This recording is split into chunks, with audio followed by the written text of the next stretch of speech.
तो देखो बेटा,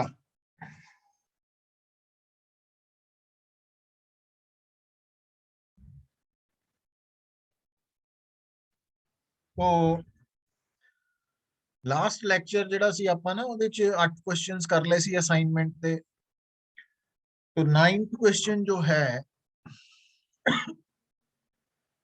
ਉਹਦੇ ਵਿੱਚ ਤੁਹਾਨੂੰ ਕੀ ਗਿਵਨ ਹੈ, ਹੁਣ ਦੇਖਿਓ ਇੱਥੇ ਇੱਕ ਗ੍ਰਾਫ ਗਿਵਨ ਹੈ ਫ੍ਰੀਕੁਐਂਸੀ ਔਰ के मैक्सिमम च।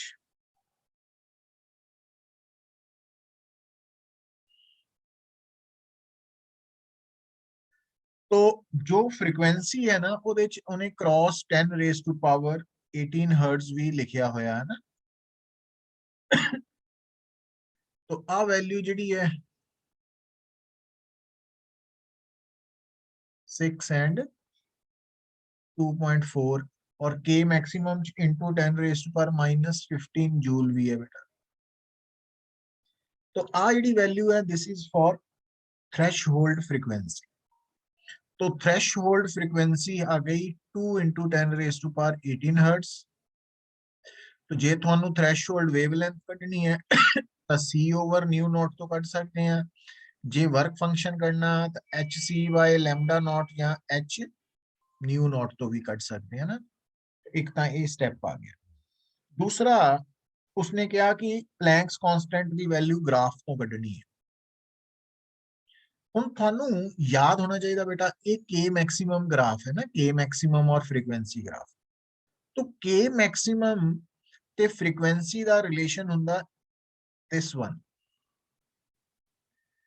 तो हुण इस केस दे विच देखो आ जिहड़ा पोर्शन है आ है के मैक्सिमम और आ जिहड़ी वैल्यू है ये है न्यू माइनस न्यू नॉट।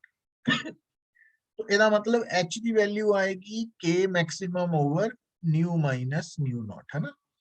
तो k मैक्सिमम की वैल्यू है ਤੁਹਾਡੇ सामने 2.4 into 10 raise to power -15 joule और आ वाली वैल्यू जी है 6 minus 2 4 into 10 raise to power 18 hertz, है ना वाली पर सेकंड वाली। तो इनू सॉल्व करके तुसी h का वैल्यू निकाल सकते हैं ना, इथों निकल आएगी थोड़ी वैल्यू। फिर है थोड़े सामने स्टेटमेंट देखो question number 10। What is the energy of proton possessing wavelength of 0.4 angstrom. तो प्रोटॉन की जी वेवलेंथ है ये बेसिकली डी ब्राउली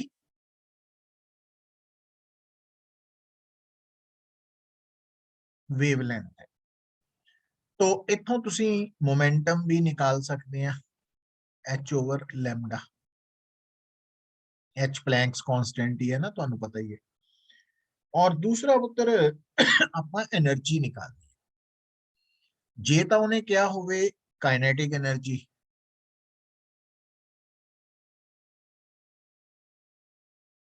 फिर तुसी फार्मूला यूज करना पी स्केयर बाय 2m।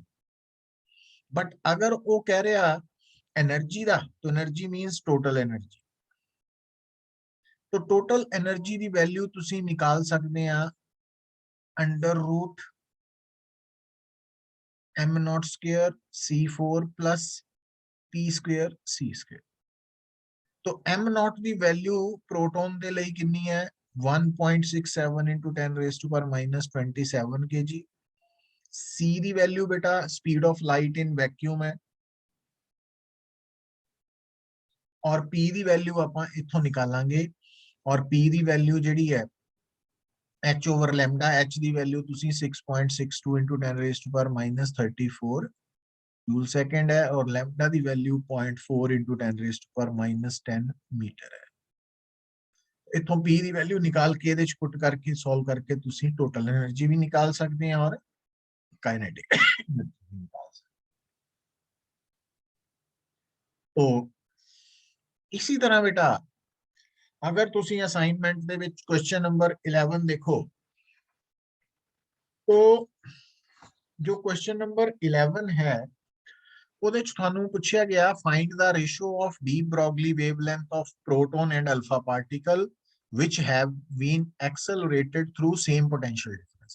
तो ਉਹਦੇ ਲਈ ਤੁਹਾਨੂੰ ਪਤਾ ਹੋਣਾ ਚਾਹੀਦਾ ਕਿ ਜਿਹੜੀ ਡੀ ਬਰੌਗਲੀ ਵੇਵਲੈਂਥ ਹੈ ਉਹ h/mv ਵੀ ਹੈ, h/p ਵੀ ਹੈ, h/√2mk ਵੀ ਹੈ ਤੇ h/√2mqv ਵੀ ਹੈ।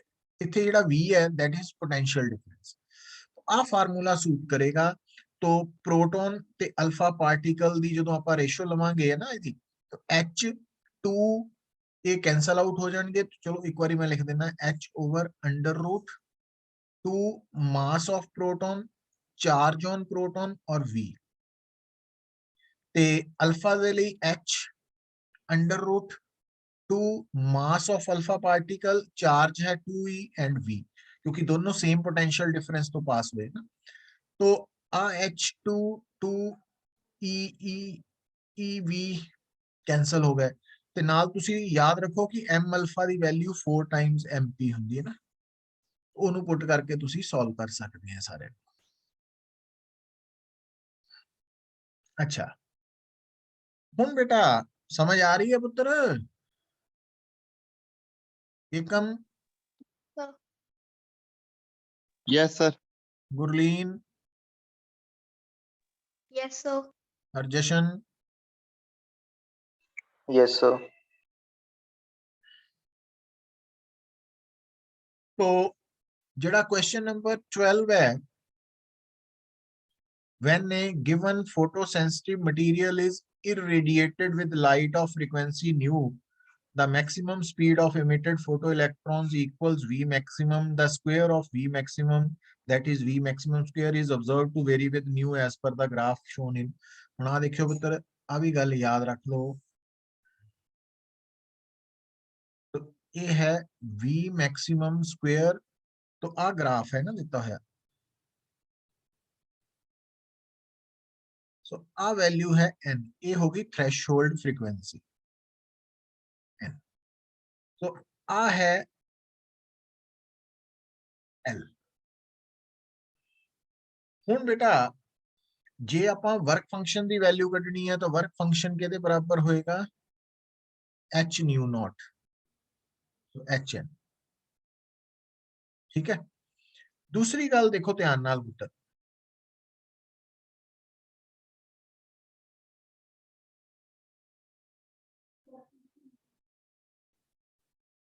आ न्यू है ना, तो आ न्यू नॉट है बेसिकली। तो आ एंगल जे थीटा है तो थानू पता पुत्र कि हुन देखो, क्योंकि आपां नू पता ना k maximum is equal to h nu minus nu naught. तुसी k मैक्सिमम नू half m v maximum square लिख सकते हैं पुत्र। तो हुन आ है v मैक्सिमम स्क्वायर और आ है न्यू माइनस न्यू नॉट, आ वाला पोर्शन है ना, आ वाला। तो हुन आ एंगल वर्टिकली ऑपोजिट बराबर ही है पुत्र। तो हुन इस केस च देखो, जे मैं कहां भी इस ट्रायंगल च tan थीटा स्लोप के बराबर है, तो तुसी लिखोगे v maximum square over new minus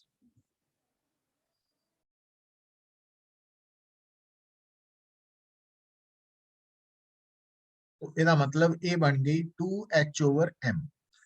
ਤੇ ਜੇ ਮੈਂ ਇਹਦੇ ਅਕੋਰਡਿੰਗਲੀ ਦੇਖਾਂ ਤਾਂ tan ਥੀਟਾ ਦੀ ਵੈਲਿਊ ਆ ਰਹੀ ਹੈ, ਧਿਆਨ ਦਿਓ ਇੱਧਰ। तो tan थीटा ਦੀ ਵੈਲਿਊ परपेंडिकुलर और आ वैल्यू जी है वो n के बराबर है ना, क्योंकि आ 0 ही है। तो perpendicular over base means l/n। तो h की वैल्यू कितनी होगी पुत्र? ml/2n। मतलब इस ग्राफ के अकॉर्डिंगली प्लैंक्स कांस्टेंट की वैल्यू है ml/2n। और जे मैं आही h की वैल्यू इत्थे पुट कर देना तो वर्क फंक्शन की वैल्यू हो गई ml/2n इंटू n, n कटे गए, सो ml/2। चलो ये काफी इंपॉर्टेंट क्वेश्चन है ना ਤੁਹਾਡੇ ਲਈ, कंपटीशन ਲਈ ਵੀ ਤੇ ਸਕੂਲ ਲਈ ਵੀ, है ना। अच्छा, क्वेश्चन नंबर 13 जो है, graph shows the variation of stopping potential with frequency of incident radiation for two photosensitive material A and B which of the two has higher value of work? तो ये तो काम सीधा ही है, बता ग्राफ थानू दिता होया तो आ दो। अच्छा एक गल बड़ी क्लियर है कि स्टॉपिंग पोटेंशियल और फ्रीक्वेंसी का ग्राफ किसी भी मटीरियल ਲਈ ਜਿਹੜਾ ਵਾ ਉਹਦੀ ਸਲੋਪ ਉਹ ਬਰਾਬਰ ਹੀ ਹੋਏਗੀ, मतलब पैरेलल ਲਾਈਨਸ ਹੀ ਹੋਣਗੀਆਂ।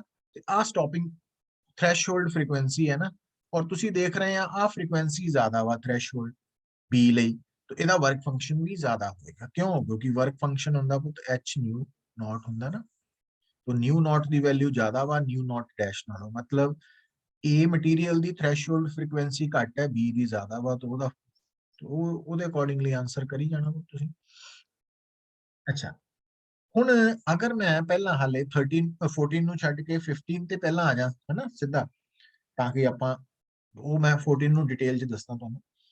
ਹੁਣ ਇਹਦੇ ਚ ਦਿੱਤਾ two particles have equal momenta, what is the ratio of their de Broglie wavelengths? तो गल कुछ भी नहीं है, जे मोमेंटम क्योंकि de Broglie wavelength है h over p, तो जे p दोनों ਲਈ सेम है, h ਤਾਂ ਹੁੰਦਾ ਹੀ ਸਾਰਿਆਂ ਲਈ सेम है, तो lambda भी दोनों ਲਈ सेम है, तो de Broglie ratio 1:1 हो जाएगी, बराबर है।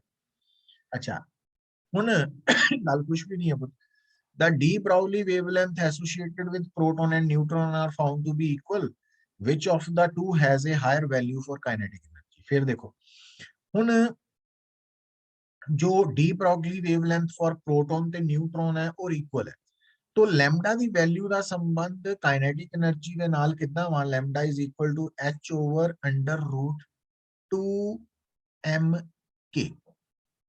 ਹੁਣ h ਤਾਂ ਸਾਰਿਆਂ ਲਈ ਸੇਮ ਹੈ, 2 ਵੀ ਸਾਰਿਆਂ ਲਈ ਸੇਮ ਹੈ, lambda ਦੋਨਾਂ ਲਈ ਪ੍ਰੋਟੋਨ ਨਿਊਟਰੋਨ ਲਈ ਸੇਮ ਦਿੱਤਾ ਨਾ ਨੇ, तो इस करके तो इस कारण करके क्योंकि लैम्डा दोनों ਲਈ सेम है, h दोनों ਲਈ सेम है, इट मींस ਅਸੀਂ ਕਹਿ ਸਕਦੇ ਹਾਂ कि mk कांस्टेंट हो गया दोनों ਲਈ product, so it means mk constant हो गया, जे स्क्वेयरिंग ਕੀਤਾ ਤਾਂ ਵੀ, तो k ਦੀ ਵੈਲਿਊ ਕੀ ਹੋਏਗੀ? ਇਨਵਰਸਲੀ ਪ੍ਰੋਪੋਰਸ਼ਨਲ ਟੂ m, मतलब ਨਿਊਟਰੋਨ ਪ੍ਰੋਟੋਨ ਚ ਜਿਹਦਾ ਮਾਸ ਜ਼ਿਆਦਾ ਵਾ ਉਹਦੀ k ਘੱਟ ਹੋਏਗੀ, ਜਿਹਦਾ ਮਾਸ ਘੱਟ ਹੈ ਉਹਦੀ k ਜ਼ਿਆਦਾ ਹੋਏਗੀ। ਔਰ ਤੁਸੀਂ ਯਾਦ ਰੱਖ ਲੈਣਾ कि प्रोटॉन ਦਾ ਮਾਸ ਨਿਊਟਰੋਨ ਤੋਂ ਥੋੜਾ ਘੱਟ ਹੁੰਦਾ, ਲੈਸ ਹੁੰਦਾ ਨਾ, तो इस करके ये रिजल्ट नोट कर लेना ਤੁਸੀਂ।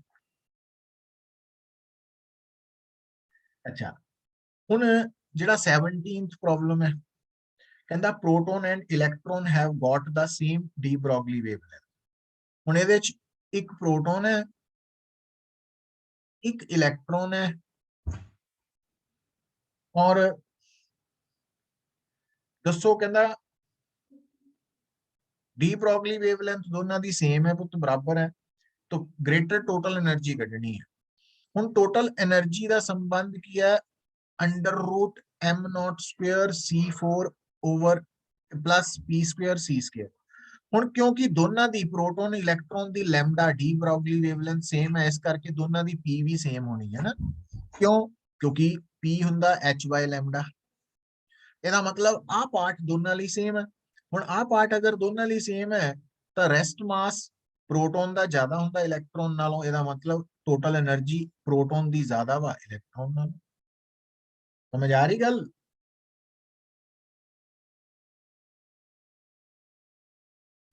Yes, sir. हाँ इदा ही पुत्र 18वां है फोटोन। फोटोन ते इलेक्ट्रॉन है, they have got the same de Broglie wavelength, तो p दोनों ਲਈ सेम हो गया। अच्छा तो टोटल एनर्जी केदी ज्यादा, फोटोन दी के इलेक्ट्रॉन दी? ਉਹਦੇ ਚ ਵੀ ਆਹੀ ਫਾਰਮੂਲਾ ਲੱਗਣਾ। ਹੁਣ क्योंकि चाहे फोटोन है चाहे इलेक्ट्रॉन है, क्योंकि उन्होंने डी Broglie wavelength सेम दी है, मतलब p सेम है, तो आ पोर्शन अगर सेम है दोनों ਲਈ ਤਾਂ ਜਿਹਦਾ ਮਾਸ ਜ਼ਿਆਦਾ ਹੋਏਗਾ ਉਹਦੀ એનર્ਜੀ ਜ਼ਿਆਦਾ ਹੋਏਗੀ। ਹੁਣ ਫੋਟੋਨ ਦਾ ਰੈਸਟ ਮਾਸ 0 ਹੁੰਦਾ ਤੇ ਇਲੈਕਟ੍ਰੋਨ ਦਾ ਨਾਨ ਜ਼ੀਰੋ ਹੁੰਦਾ, ਇਹਦਾ मतलब ਇਲੈਕਟ੍ਰੋਨ ਦੀ ਟੋਟਲ એનર્ਜੀ ਜ਼ਿਆਦਾ ਹੋਏਗੀ। तो ਇਦਾਂ ਤੁਸੀਂ ਸਮ ਅਪ ਕਰੀ ਜਾਣਾ ਹੈ, तो कोई मुश्किल काम नहीं है, बस ये अभी प्रैक्टिस चाहिए। तो two lines A and B shown in the graph plot the de Broglie wavelength as a function of root V for two particles having the same charge. Which of the two represents the particle of heavier mass? तो हुन देखो पुत्र, अगर आ है 1 over under root V और आ है lambda, ਤੁਹਾਨੂੰ ਪਤਾ ਲੈਮਡਾ ਦੀ ਵੈਲਿਊ h/√2 mqv ਹੈ ਨਾ। ਤੋ ਹੁਣ ਪੁੱਤਰ ਆ ਜਿਹੜਾ ਗ੍ਰਾਫ ਹੈ, ਜੇ ਆਪਾਂ ਇਹਦੀ ਸਲੋਪ ਲੱਭੀਏ, ਸਲੋਪ ਤਾਂ ਸਲੋਪ ਹੈ ਲੈਮਡਾ ਓਵਰ 1/√v, मतलब आ स्लोप है ना, स्लोप के बराबर है लैम्डा ओवर 1/√v। हुण 1/√v का मतलब लैम्डा इंटू √v। हुण इनू तोड़िए आपां स्प्लिट करिए, तो जे मैं √v लैम्डा वाल भेजदा इधर नूं अलग करके, तो यह है h/√2 mq बन गया ना। हुण वो की कह रहा, देखो जिहड़ा तुहाडे सामने ग्राफ है ਉਹਦੇ ਵਿੱਚ दो ग्राफ है ना, एक आ वाला रेड वाला और दूसरा ब्लू वाला बी है, रेड वाला ई है ना। तो एक दी स्लोप घट है, ए दी स्लोप घट है, बी दी ज्यादा वा। हुण स्लोप इहदे बराबर है, तो आ स्लोप है, आ स्लोप है। हुण आ एच तो सारियां लई कांस्टेंट है, 2 भी सारियां लई कांस्टेंट है। उन्होंने स्टेटमेंट पढ़ो, वो कहंदा दोनों दा चार्ज भी सेम है, क्यू भी सेम है। ਇਹਦਾ मतलब ਜਿਹੜੀ स्लोप है वो की हो गई इनवर्सली प्रोपोर्शनल टू √m। मतलब ਜਿਹਦੀ स्लोप ज्यादा होएगी ਉਹਦਾ मास घट होएगा, इनवर्सली है ना। तो ਹੁਣ ਇੱਥੇ स्लोप ਕਿਹਦੀ ज्यादा ਵਾ, b ਦੀ, तो ਉਹਦਾ मास घट होएगा। a ਦੀ स्लोप घट है तो ਉਹਦਾ मास है ना, a ਦੀ स्लोप घट है तो ਉਹਦਾ मास ज्यादा, b ਦੀ स्लोप ज्यादा तो ਉਹਦਾ मास घट होएगा, क्योंकि स्लोप इनवर्सली प्रोपोर्शनल टू 1/√। समझ आई पुत्र?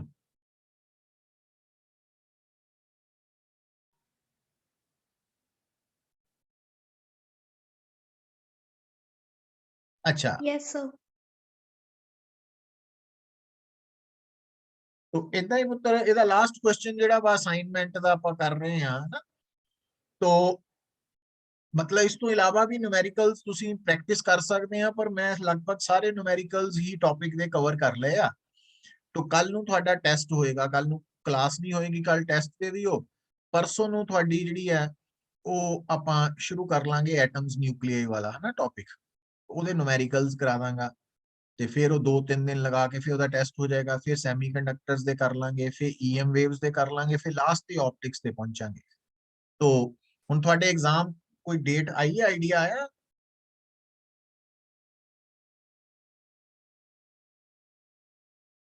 No sir. ਹੱਲੇ ਨਹੀਂ ਪਤਾ ਨਾ, ਠੀਕ ਹੈ। ਬੜਾ ਤਿਆਰੀ ਕਰ ਲਓ ਪੁੱਤਰ, ਕੱਲ ਨੂੰ ਮੈਂ ਟੈਸਟ ਭੇਜ ਦਾਂਗਾ ਇਹਦਾ dual nature of matter and radiation the numerical conceptual ਤੇ ਆਪਣਾ ਸਬਜੈਕਟ ਉਹ ਜਿਹੜਾ ਆਰਟੀਕਲ ਦਾ, ਤੇ ਉਹ ਮੈਨੂੰ ਸੈਂਡ ਕਰ। ਜਿਹੜਾ ਕੁਐਸਚਨ ਨੰਬਰ 4 ਮੈਂ ਸਕਿਪ ਕੀਤਾ ਸੀ, ਉੱਥੇ ਆ ਰਹੇ ਹਾਂ ਕਿ ਸੋਰਸ ਆਫ ਲਾਈਟ ਹੈ ਜਿਸ ਦੀ ਫ੍ਰੀਕੁਐਂਸੀ ਥ੍ਰੈਸ਼ਹੋਲਡ ਤੋਂ ਗ੍ਰੇਟਰ ਦੈਨ ਹੈ, ਔਰ ਉਹ ਆਪਾਂ ਫੋਟੋ ਸੈਲ ਦੀ ਕੈਥੋਡ ਤੋਂ डिस्टेंस d ਤੇ ਰੱਖੀ ਹੈ। मतलब आ सोर्स ऑफ लाइट है ना, सोर्स ऑफ लाइट है, a photocathode of photocell तो d डिस्टेंस ते, और इस लाइट की फ्रीक्वेंसी थ्रैशहोल्ड तो ज्यादा वा। मतलब ये लाइट कैपेबल है फोटो इलैक्ट्रॉन्स ਨੂੰ इजैक्ट ਕਰਨ ਲਈ। ਤੇ ਉਹ ਕਹਿੰਦਾ ਕਿ ਅਗਰ ਡਿਸਟੈਂਸ ਆਫ ਦਾ ਲਾਈਟ ਨੂੰ ਅਸੀਂ तो अगर ਤੁਸੀਂ ਆ ਜਿਹੜਾ ਕੈਥੋਡ ਹੈ ਇਹਦੇ ਤੋਂ ਸੋਰਸ ਦਾ ਡਿਸਟੈਂਸ ਹੁਣ ਕਿੰਨਾ ਕਰਤਾ, d/n ਘਟਾਤਾ। ਫ੍ਰੀਕੁਐਂਸੀ ਤਾਂ ਉਨੀ ਰਹਿਣੀ ਹੈ। ਤਾਂ ਦੱਸੋ ਕਿ ਫੋਟੋ ਇਲੈਕਟ੍ਰਿਕ ਕਰੰਟ ਤੇ ਕੀ ਇਫੈਕਟ ਹੋਏਗਾ ਤੇ ਸਟਾਪਿੰਗ ਪੋਟੈਂਸ਼ੀਅਲ। ਹੁਣ ਗੱਲ ਨੂੰ ਸੁਣਿਓ ਪੁੱਤਰ, ਜਦੋਂ ਆਪਾਂ ਸੋਰਸ ਆਫ ਲਾਈਟ ਨੂੰ ਕੈਥੋਡ ਦੇ ਮਤਲਬ ਫੋਟੋ ਸੈਂਸਿਟਿਵ ਮਟੀਰੀਅਲ ਦੇ ਨਜ਼ਦੀਕ ਜਾਂ ਦੂਰ ਲੈ ਜਾਵਾਂਗੇ ਤਾਂ ਇਨਸੀਡੈਂਟ ਰੇਡੀਏਸ਼ਨ ਦੀ ਫ੍ਰੀਕੁਐਂਸੀ ਤੇ ਕੋਈ ਫਰਕ ਨਹੀਂ ਪਏਗਾ। ਹੁਣ ਜਿਹੜਾ k ਮੈਕਸਿਮਮ ਹੈ ਨਾ, तो ਉਹਦਾ ਸੰਬੰਧ ਉਹ ਫ੍ਰੀਕੁਐਂਸੀ ਨਾਲ ਜੁੜੀ ਹੋਈ ਟਰਮ ਹੈ। ਇਹਦਾ ਮਤਲਬ ਚਾਹੇ ਸੋਰਸ ਆਫ ਲਾਈਟ ਕੈਥੋਡ ਦੇ ਨੇੜੇ ਲਿਆਂਦੀ ਜਾਏ ਜਾਂ ਦੂਰ ਲੈ ਜਾਂਦੀ ਜਾਏ, ਫ੍ਰੀਕੁਐਂਸੀ ਸੇਮ ਰਹਿਣ ਕਰਕੇ k ਮੈਕਸਿਮਮ ਨੇ ਸੇਮ ਰਹਿਣਾ, और k मैक्सिमम ਦੇ ਸੇਮ ਰਹਿਣ ਕਰਕੇ ਸਟਾਪਿੰਗ ਪੋਟੈਂਸ਼ੀਅਲ ਨੇ ਵੀ ਸੇਮ ਰਹਿਣਾ। तो ਸਟਾਪਿੰਗ ਪੋਟੈਂਸ਼ੀਅਲ ਤੇ ਕੋਈ ਫਰਕ ਨਹੀਂ ਪਏਗਾ। ਪਰ ਜਿਹੜੀ ਫੋਟੋ ਕਰੰਟ ਹੁੰਦਾ, ਫੋਟੋ ਇਲੈਕਟ੍ਰਿਕ ਕਰੰਟ, ਉਹ ਡਿਪੈਂਡ ਕਰਦਾ intensity of incident radiation. Directly proportional to intensity. और इंटेंसिटी जिहड़ी है ना पुत लाइट दी, that is directly proportional to square of the distance. ਇਹਦਾ मतलब जे पहला इंटेंसिटी है I1 1/d², तो दूसरी बार इंटेंसिटी हो गई 1/d/n दा स्क्वायर, मतलब d² ते n²। इट मींस जिहड़ी सेकंड टाइम इंटेंसिटी है वो फर्स्ट नालों n² टाइम्स वध गई। अगर इंटेंसिटी n² टाइम्स बढ़ेगी तो करंट भी n² टाइम्स ही बढ़ेगा। क्यों? क्योंकि photo electric current directly proportional to intensity of incident radiation है। सो ये बड़ा इंपॉर्टेंट कंसेप्ट है, ये भी ध्यान च रखना कि कोई भी जिहड़ी सोर्स ऑफ लाइट है ओदा डिस्टेंस कैथोड तो, कैथोड का मतलब फोटो सेंसिटिव मटीरियल तो जितना घटदा जाएगा तो इंटेंसिटी बढ़ती जाएगी। कितना? Intensity is inversely proportional to square of the distance. तो जितना डिस्टेंस बढ़ता जाएगा इंटेंसिटी घटती जाएगी। तो इंटेंसिटी दे डायरेक्टली प्रोपोर्शनल है फोटो करंट। ਇਹਦਾ मतलब ਸਾਡੇ ਇਸ क्वेश्चन ਦੇ आंसर च स्टॉपिंग पोटेंशियल ਤੇ k ਮੈਕਸਿਮਮ ਨੇ डिस्टेंस ਦੇ ਚੇਂਜ ਹੋਣ ਨਾਲ ਕੋਈ ਚੇਂਜ ਨਹੀਂ ਕਰਨੀ, ਪਰ ਇੰਟੈਂਸਿਟੀ ਦੇ ਚੇਂਜ ਹੋਣ ਨਾਲ ਕਰੰਟ ਨੇ n² टाइम्स चेंज हो जाना। तो क्लियर है पुत्र? ना